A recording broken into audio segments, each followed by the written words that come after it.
Assalamualaikum warahmatullahi wabarakatuh. Perkenalkan, nama saya Divani Saputra dengan NIM 2312062 dari PTB 6B. Nah, di video sekarang kita akan belajar tentang fitur yang namanya schedule di aplikasi Revit. Nah, sebagai contoh, pertama-tama kita tuh harus punya model dulu, gambar kerja seperti ini. Saya menggunakan model gambar kerja dari gedung C. Nah, untuk pertama-tama, jadi schedule itu buat apa sih, Bang? Nah, schedule itu buat tahu, biar kita tahu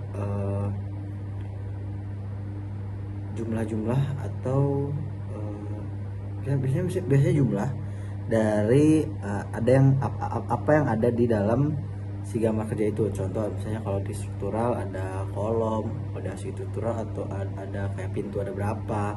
Nah, juga ada di sistem atau elektrikal atau plumbing itu ada berapa. Itu mencakup semuanya ya.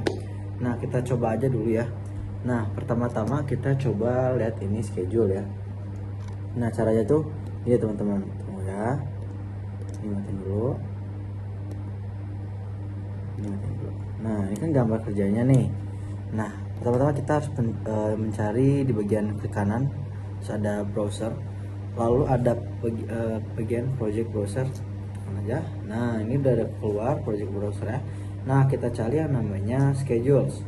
Nah, schedule yang ini bagian sini, lalu kita klik kanan aja teman-teman, lalu ada new schedule atau quantities. Nah, pencet aja.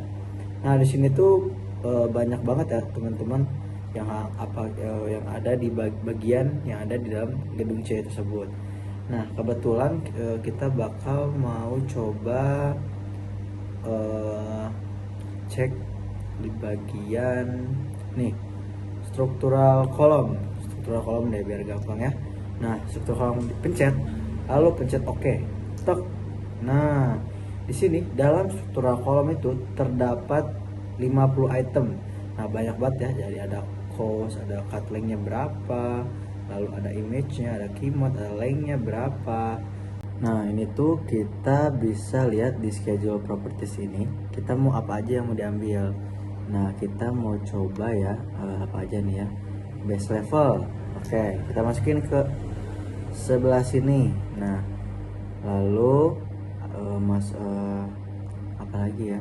Kita coba masukin length. Oke, masukin. Kita cari lagi yang namanya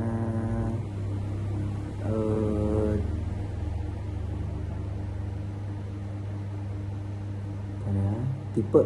Oke, masukin. Lalu masukin yang kolom deh. Oke, ke kanannya lagi. Lalu pencet OK. Nah, di sini kita dapat data. Nah, data yang schedule ini tuh data yang berupa ini kayak gini nih. Nah, base level tuh ini teh ini ya kayak pondasi lantai 1, terus lantai 2, lantai 3.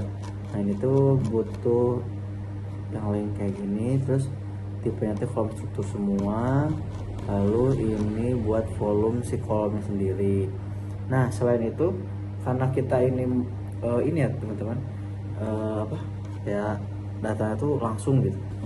Ada fitur yang namanya sorting atau grouping. Itu di bagian properties. Kita bisa lihat di sini. Kita coba ya, sorting atau grouping. Set edit, sort by.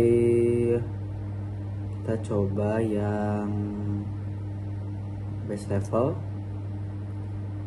Nah, kita coba yang length. Coba aja base level, footer, coba yang length, terus footer, coba yang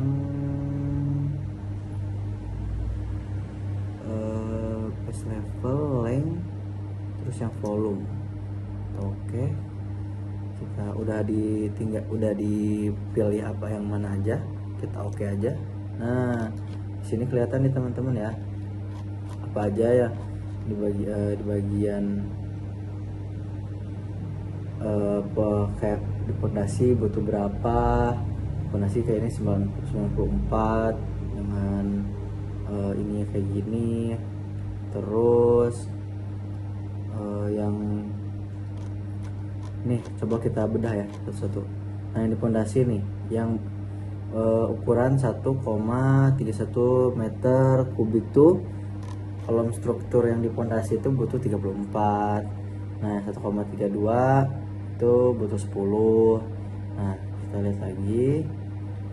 Nah terus ada yang kompaktis tuh butuhnya berapa, yang 0,03 butuhnya 26. Lantai 1 itu ada 26 kolom. Nah begitu ya teman-teman ya. Nah lanjut ada yang namanya formatting tuh jadi kita tuh tahu gitu itu tuh berapa nilai dari si yang tadi kita cari datanya gitu. Kita coba ya.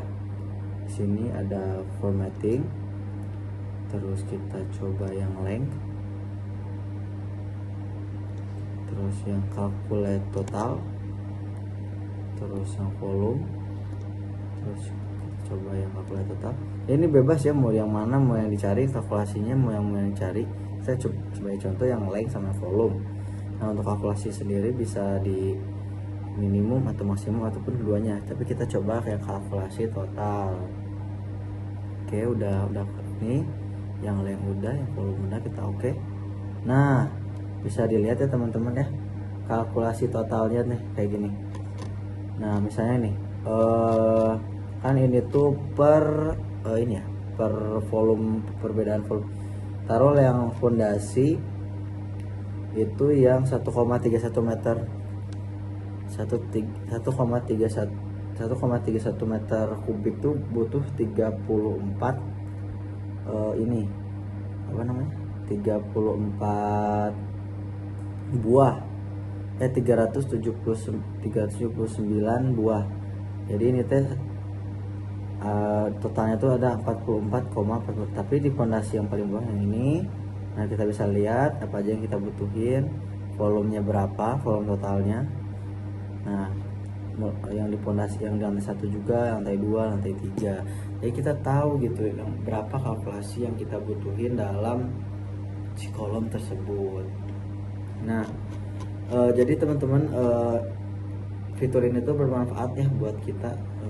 Jadi kita tahu gitu apa yang kita perlu, data apa yang perlu kita dapetin, gimana cara biar tidak berantakan, grouping, terus kita tahu berapa jumlahnya, berapa kebutuhannya, berapa volumenya, dan berapa volume totalnya gitu.